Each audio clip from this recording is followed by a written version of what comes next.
எமலோகத்தில் யார் இவரை கதை திரைக்கதை எழுத வசனம் எழுத அழைத்தார்கள் என்று தெரியவில்லை. அங்கே சென்று போய் இவர் மனு தாக்கல் செய்து விட்டார். இங்கே எழுத்தாளர் சங்கத்தில் நிற்பதற்கு மனு தாக்கல் செய்வார் என்று நினைத்தால் அங்கே போய் மனு தாக்கல் செய்து விட்டார் என்பதை நான் கனவு கூட நினைச்சு பார்க்கல. அவர் உயிரோடு இருந்தப்பவே, அவர் ஒரு பாராட்டு விழா நடந்தப்ப அவருடைய காது குளிர, அவருடைய மனம் மகிழ, ஒரு சமகாலத்துல என்னை விட ஒரு சீனியர் மூத்தவர், அவரை போய் நான் மனதார பாராட்டிட்டு வந்தேன். 16 வயதினிலே அந்த படத்துல அதுல இருக்கக்கூடிய எண் 16, தன்னுடைய குருநாதர் மறைந்து நாட்கள் எண்ணி 16, அதில் என்னை விட்டு சென்று விட்டாயே என்று போய்விட்டாரே.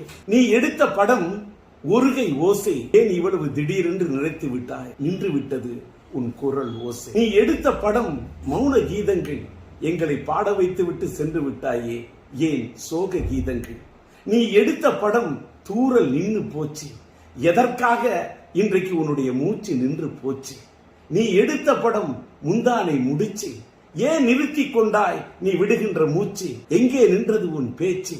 என்னோடு சமகாலத்தில் பணியாற்றியவர், தமிழ் திரையுலகத்தில் தனக்கென்று ஒரு தனி முத்திரையை பதித்து தனி கொடி நாட்டியவர் என் இனிய நண்பர், எழுத்தாளர், இயக்குனர் கே. பாக்யராஜ் அவர்கள். அவர் மாரடைப்பால் மறைந்து விட்டார் என்ற துக்க செய்தி என் காதுக்கு எட்டியது. கவலை என்னுடைய மனதை போட்டு வாட்டோ வாட்டு என்று வாட்டியது. காரணம், சமீபத்தில் தான் அவருடைய 50 ஆண்டு காலம் அவர் திரையுலகத்தில் பணியாற்றியவர் ஒரு பொன் விழாவை காண்கிறார் என்று அவருக்கு ஒரு விழா எடுத்தார்கள். அந்த விழாவிலே அவரை பாராட்டுவதற்கு எண்ணற்ற பேர் வந்திருந்தார்கள். நம்முடைய சூப்பர் ஸ்டார் ரஜினிகாந்த் ஐயா அவர்கள் வந்திருந்தார். நம்முடைய ஆந்திர மாநிலத்தினுடைய நட்சத்திரமாக, கொடிகட்டி பறக்கும் நட்சத்திரமாக இருக்கக்கூடிய அண்ணன் மோகன் பாபு அவர்கள் வந்திருந்தார்கள். அந்த விழாவிற்கு நான் வர வேண்டும் என்று என்னை பாக்யராஜ் விரும்பி அழைத்தார். நான் சாதாரணமாக இப்போ எந்த விழாவுக்கும் போகிறதில்ல, தவிர்த்திருக்கேன். ஆனால் என்ன நினச்சேனோ தெரியல. அவர் ராஜேந்தர், நீங்களும் நானும் சேர்ந்து ஒரே சமகாலத்தில் இருந்தோம்.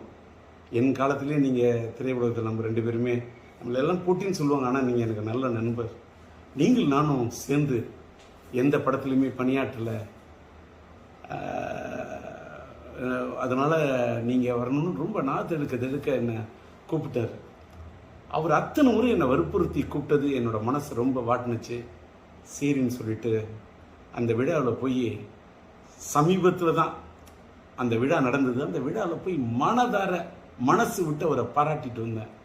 எனக்கு அதில் என்னன்னா, இவ்வளவு சமீபமாக அவர் மறைந்து போயிடுவார்னு நான் கனவு கூட நினச்சி பார்க்கல. ஆனால் ஒரு சின்ன, அவர் மறைந்து விட்டார் என்பது துக்கம் தாங்கலை, நெஞ்ச வாட்டுது. ஆனால் ஒரு சின்ன ஆத்ம திருப்தி என்னன்னா, ஒரு மனிதன் மறைந்து விட்ட பிறகு இன்னைக்கு நான் இரங்கல் செய்தி போடுறேன், எல்லாருக்கும் ஆறுதல் தெரிவிக்கிறேன். ஆனால் அவர் உயிரோடு இருந்தப்பவே, அவருக்கு ஒரு பாராட்டு விழா நடந்தப்ப அவருடைய காது குளிர, அவருடைய மனம் மகிழ, ஒரு சமகாலத்தில் என்னை விட ஒரு சீனியர் மூத்தவர், அவரை போய் நான் மனதார பாராட்டிட்டு வந்தேன் அப்படிங்கிறத நினைக்கும் போது எனக்கு ரொம்ப ஒரு மனசுக்கு நிகழ்ச்சியாக இருக்குது. அதோட இன்னொரு நிகழ்ச்சி என்னன்னா, நானும் அவரும் எந்த படத்துலையும் சேர்ந்து பணியாற்றலன்னு சொன்னார அப்படின்னு சொல்லக்குள்ள, என்னுடைய இனிய நண்பர் சாய் ரமணி அவர்கள், இயக்குனர், அவர் இப்போ ஒரு படம் எடுத்துக்கிட்டு இருக்கார், கன்னடத்து பைங்கிலின்னு ஒரு படம். அந்த படத்துக்கு நான் பாடல் எழுதி இசையமைச்சிட்டு இருக்கேன்.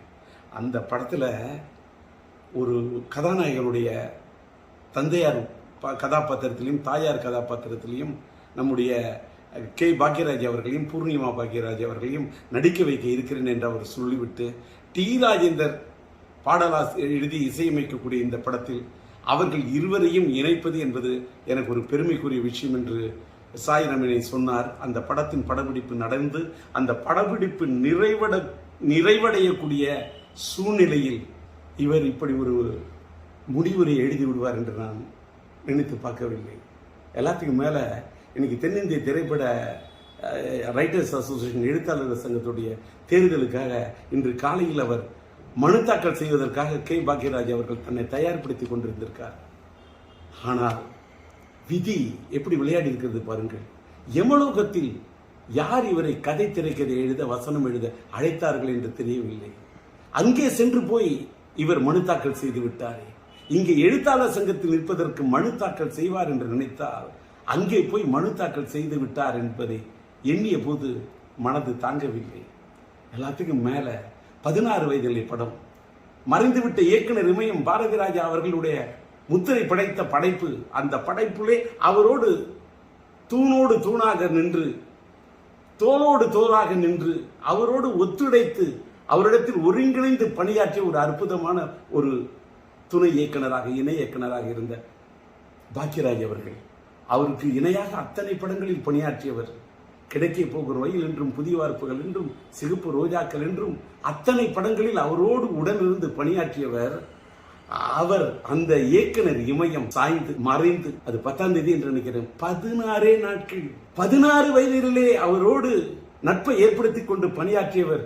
அவர் பிரிந்து விட்டார், அவரோடு பணியாற்றினேன். அவர் பிரிந்து 16வது நாளிலேயே நானும் பிரிந்து விடுவேன் என்று இன்னைக்கு 27 இந்த மண்ணை விட்டு பாக்கியராஜ் போறாருன்னா 16 வயதினிலே அந்த படத்துல அதுல இருக்கக்கூடிய எண் 16, தன்னுடைய குருநாதர் மறைந்து நாட்கள் எண்ணி 16, அதில் என்னை விட்டு சென்று விட்டாயே என்று போய்விட்டாரே, தாங்கவில்லை. சுவரில்லாத சித்திரங்கள் அவர் எடுத்த படம், சுவர் இல்லாத சித்திரங்கள். இன்றைக்கு சுவர் இல்லாவிட்டால் சித்திரம் இருக்காது.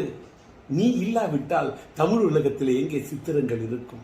நீ எடுத்த படம் ஒருகை ஓசை, ஏன் இவ்வளவு திடீரென்று நிறைத்து விட்டாய்?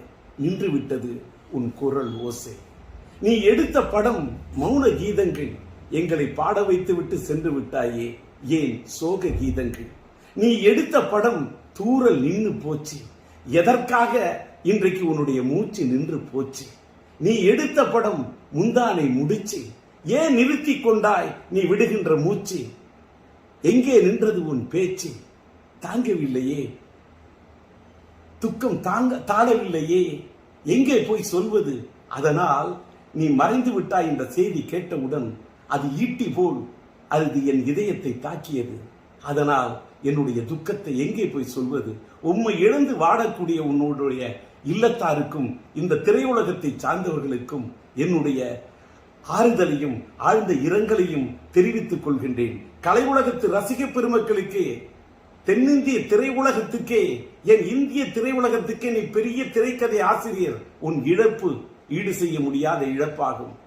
உம்மை இழந்து வாடக்கூடிய ரசிக பெருமக்களுக்கும் என்னுடைய ஆறுதலையும் ஆழ்ந்த இரங்கலையும் தெரிவித்துக் கொள்கின்றேன். சுவரில்லாத சித்திரங்கள் அவர் எடுத்த படம், சுவரில்லாத சித்திரங்கள். இன்றைக்கு சுவர் இல்லாவிட்டால் சித்திரம் இருக்காது.